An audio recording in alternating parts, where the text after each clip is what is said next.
Lo he perdido todo. La casa en la que soñaba criar a mis hijos, la que decoré con tanto amor y sacrificio, ya no me pertenece. Mi esposo la vendió sin siquiera avisarme. Nunca imaginé que el hombre con el que compartí mi vida durante 10 años fuera capaz de una traición tan brutal. Todo comenzó unas semanas atrás, cuando noté ciertos cambios en su comportamiento. Llegaba más tarde de lo habitual, evitaba mis preguntas y, lo que más me desconcertaba, parecía tener siempre una excusa nueva para justificar sus ausencias. Yo trataba de mantener la calma, de pensar que solo era estrés laboral, pero dentro de mí algo me decía que había mucho más. Una tarde, al regresar a casa después de hacer las compras, encontré a un hombre desconocido en la sala. Llevaba traje y sostenía una carpeta repleta de papeles. Mi esposo, sentado frente a él, me miró con una mezcla de nerviosismo y falsa tranquilidad. Cariño, dijo, intentando sonar casual, este es el agente inmobiliario. Solo estábamos hablando de algunas opciones. Mi corazón comenzó a latir con fuerza. ¿Opciones? ¿De qué estaba hablando? Nuestra casa no estaba en venta, no había ninguna conversación pendiente sobre venderla. Me acerqué al hombre y, con voz firme, le pedí una explicación. El agente, incómodo, miró a mi esposo en busca de permiso para hablar. Señora, su esposo ya ha firmado el contrato de venta. La transacción está prácticamente cerrada. Sentí como el suelo desaparecía bajo mis pies. ¿Venta? ¿Contrato? ¿Cómo era posible que hubiera vendido nuestra casa sin consultarme? Las lágrimas comenzaron a nublar mi vista mientras mi esposo intentaba justificarse, diciendo que todo era por nuestro bien, que necesitábamos el dinero para salir de unas deudas que yo ni siquiera sabía que existían. «¡Me mentiste!», grité sin poder contener la rabia. «¿Desde cuándo tenemos deudas? ¿Por qué no me dijiste nada?». Él bajó la mirada, incapaz de sostener mi mirada. Me sentía traicionada, humillada, usada. No era solo una casa, era el lugar donde formamos nuestra familia, donde celebramos cumpleaños, navidades, donde lloramos y reímos juntos. Los días siguientes fueron un infierno. Intenté frenar la venta, pero los papeles ya estaban firmados y legalizados. Al parecer, la propiedad estaba solo a nombre de mi esposo, algo que en su momento no cuestioné porque confiaba plenamente en él. Ese error me estaba costando todo. Intenté hablar con un abogado, pero las opciones eran limitadas. Legalmente no podía hacer mucho. La casa fue vendida y en cuestión de semanas tuvimos que abandonarla. Mientras empacaba nuestras pertenencias, cada objeto que guardaba era como una puñalada más en mi corazón. Pero lo peor aún estaba por venir. Poco después de mudarnos a un pequeño apartamento alquilado, empecé a descubrir la verdadera magnitud de la traición de mi esposo. Las supuestas deudas que mencionaba no eran más que una cortina de humo. El dinero de la venta no se destinó a saldar ningún préstamo ni a estabilizar nuestras finanzas. En realidad, gran parte de ese dinero había desaparecido en cuentas que yo desconocía, en gastos innecesarios y, lo más doloroso, en otra mujer. Una noche, mientras él dormía profundamente, la ansiedad me devoraba. No podía cerrar los ojos. Algo dentro de mí me impulsó a revisar su teléfono. Lo que encontré me dejó paralizada. Mensajes románticos, fotos, reservas de hoteles. Mi esposo llevaba meses manteniendo una relación paralela. El dinero de nuestra casa había financiado escapadas, regalos y lujos para su amante. El dolor se convirtió en furia. Lo desperté de golpe, arrojándole el teléfono sobre el pecho.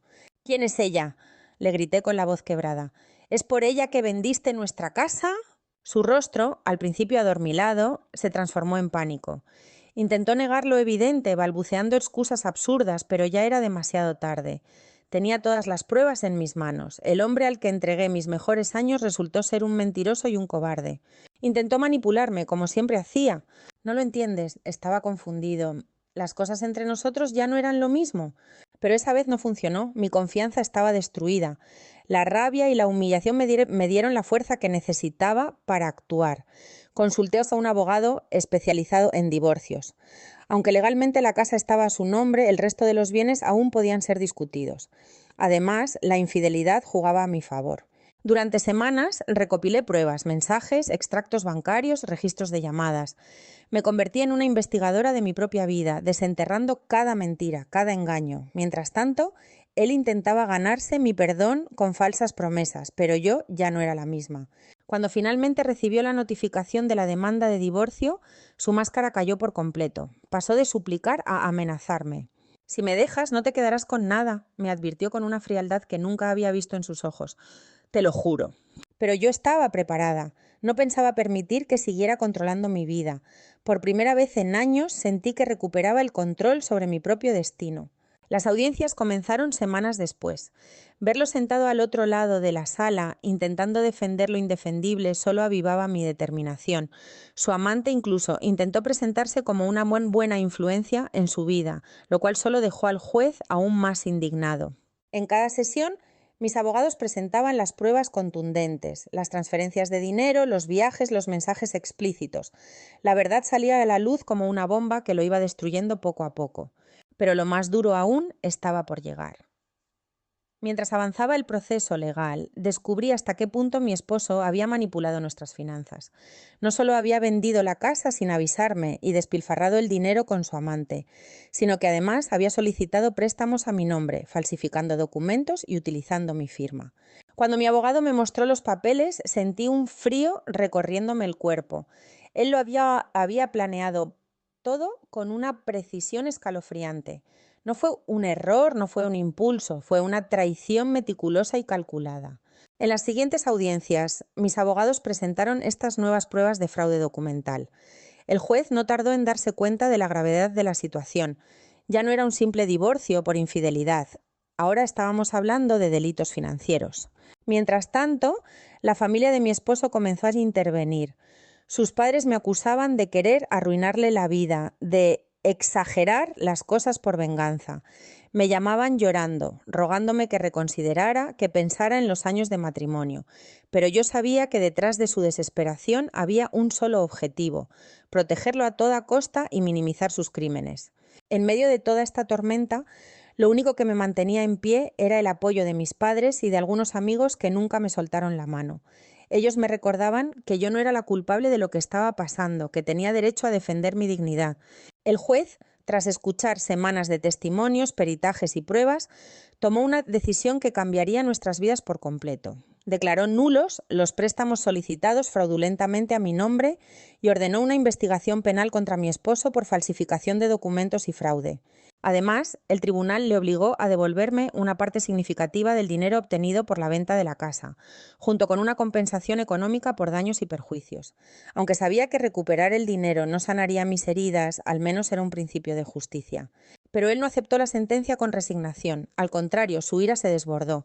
Me amenazó abiertamente fuera de los tribunales, diciéndome que me arrepentiría de haberle enfrentado. Presentó apelaciones, intentó retrasar los pagos e incluso trató de ocultar bienes para no cumplir con lo ordenado.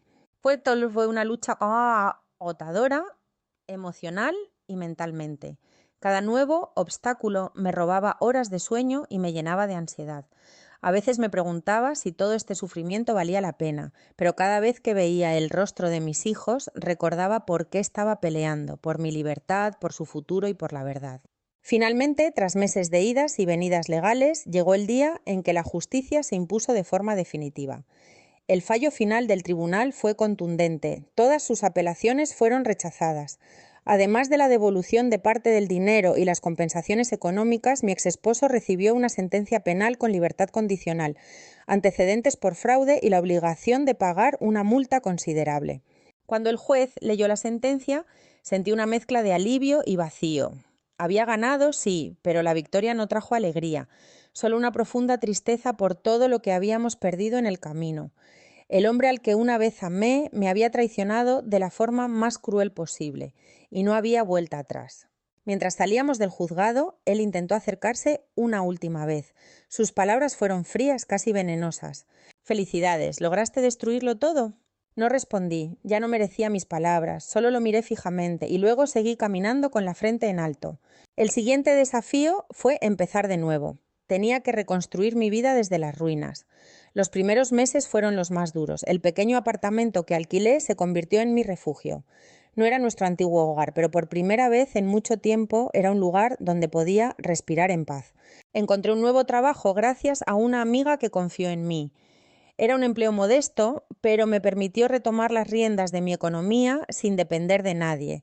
Cada salario, cada pequeño ahorro, se convirtieron en un símbolo de mi nueva independencia. Mis hijos, aunque pequeños, también sintieron los cambios.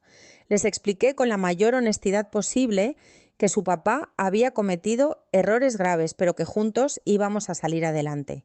Con mucho amor, terapia y tiempo, poco a poco volvimos a encontrar estabilidad como familia.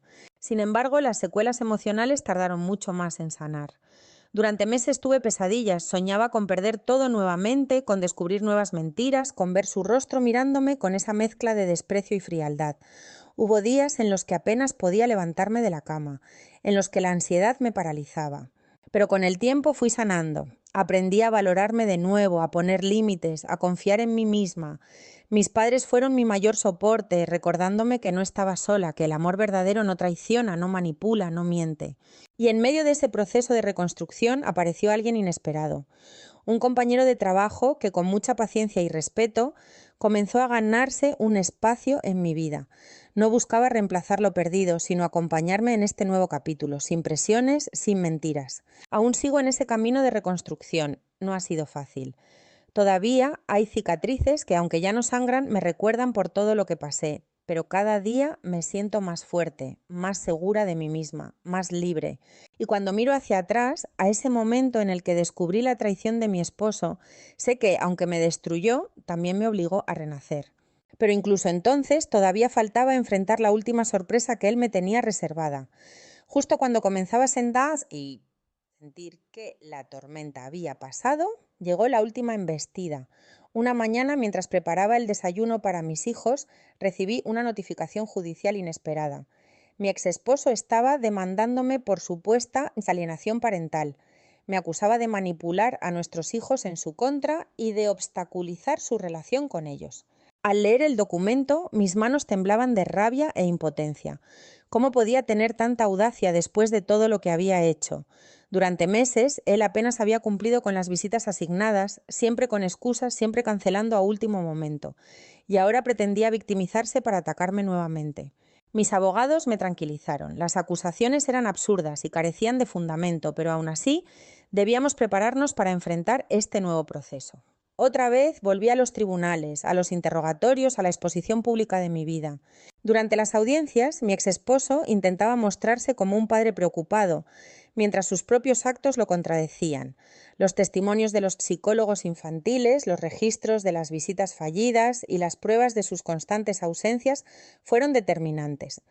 Los profesionales afirmaron claramente que no existía alienación parental, sino un profundo daño emocional provocado por las propias acciones de él.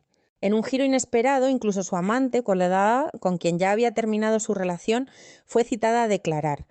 Ella, quizás por remordimiento o por venganza, reveló detalles impactantes sobre cómo él había planeado la venta de la casa y cómo siempre había hablado con desprecio de sus hijos cuando estaba con ella. Sus palabras fueron demoledoras. Finalmente, el juez desestimó por completo la demanda de alienación parental. Pero fue más allá. Le restringió aún más los derechos de visita, obligándolo a asistir a terapia supervisada si quería mantener algún tipo de contacto con los niños. Cuando el fallo se hizo público, mi exesposo estalló de furia en plena sala. Gritó insultos, acusaciones absurdas, tuvo que ser retirado por los agentes de seguridad. En ese instante lo vi por lo que realmente era. Un hombre derrotado por sus propias mentiras, incapaz de asumir las consecuencias de sus actos.